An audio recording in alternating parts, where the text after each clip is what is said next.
পয়সার অভাবে যারা খাইতে ভাই পান না, বড় হোটেলে যারা যাইতে পারেন না,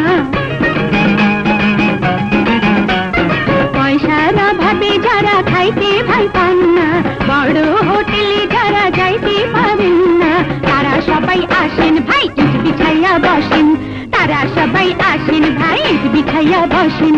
অল্প পয়সায় খাইয়া পরানটা জুড়ান, ও ভাই খাইয়া যান চাইয়া যান, ঘরের লাগা লইয়া